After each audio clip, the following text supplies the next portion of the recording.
Bienvenidos a otro episodio de Filosofía, Psicología, Historias. Hoy vamos a hablar de Franz Kafka a pedido de la oyente Anita Noriega. Todos aquellos que deseen que profundice o que trate algún tema en un próximo episodio pueden pedirlo a través de los comentarios de Spotify o de YouTube o en Instagram en Hernán Melana o filosofía.psicología.historia. A su vez les pido que en la plataforma en la que estén escuchando este episodio se suscriban, compartan, pongan me gusta o dejen algún comentario para que el algoritmo haga que llegue a más personas. Vamos a Kafka entonces, quien nació en el corazón de la Europa Central, en Praga, en el año 1883, en el seno de una familia de clase media. Su padre, Hermann, era un comerciante muy autoritario y ejerció una profunda influencia en la vida de Kafka. La relación entre ambos estuvo marcada por distancia emocional y por la exigencia paterna, que es una constante fuente de dolor y frustración para el joven Franz. En la adolescencia estudió en el gimnasium o secundario, en donde se destacó por una inteligencia y sensibilidad, en una etapa marcada por timidez, ansiedad y una búsqueda de lugar en el mundo. En el 1901 ingresó a la Universidad de Praga para estudiar Derecho, siguiendo el deseo de su padre. Es providencial cuántos grandes pensadores, filósofos, literatos tuvieron que ingresar a estudiar Derecho a causa de sus padres. Kafka dirá: yo solo sentía la injusticia que me hacían, porque no admitían lo que eran mis inclinaciones personales. Así que resulta que nunca pude sacar de mis inclinaciones el verdadero provecho que en definitiva se exterioriza en una confianza duradera en uno mismo. Y sobre su profesión dirá lo siguiente: para mí no existiría la verdadera libertad de elegir una profesión, puesto que sabía que al lado de la cuestión fundamental, todo había de serme tan indiferente como las materias escolares del instituto. Se trataba, pues, de encontrar una profesión que, sin herir demasiado mi vanidad, me permitiera conservar mejor esa independencia. Así que era obvio decidirse por el derecho. En general no dejaba de mostrarme asombrosamente previsor. Ya de pequeño tuve nociones bastante claras respecto a los estudios y la profesión. No esperaba que me salvasen. Hacía ya mucho tiempo que había renunciado a ello.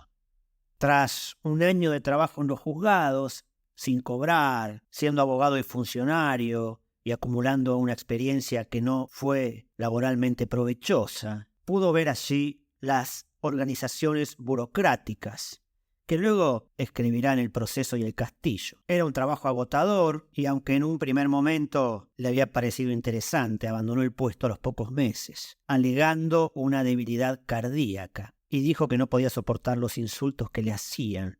En el 1908 entró a trabajar en el Instituto de Seguros de Accidentes de Trabajo del Reino de Bohemia, cuyo horario era muy favorable a sus pretensiones de disponer del máximo tiempo posible para escribir. En esta institución, pese a ser numerosas las solicitudes que él pedía para faltar al trabajo por su frágil estado de salud, fue muy estimado y se convirtió en un experto en accidentes laborales. Según su biógrafo Max Brod, que además era amigo de Kafka, alguna vez Kafka le dijo que los obreros accidentados eran gente muy modesta, que vienen a nosotros pidiendo por favor, en lugar de asaltar el establecimiento y hacerlo trizas. Él odiaba lo que llamaba el nido de burócratas.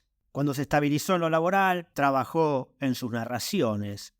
Entre 1912 y 1914 escribiría América, novela sobre un inmigrante, quizás el inmigrante que él quiso y no logró ser, El proceso. El castillo esperaría hasta 1922 y de 1913 a 1916 tienen lugar sus primeras publicaciones.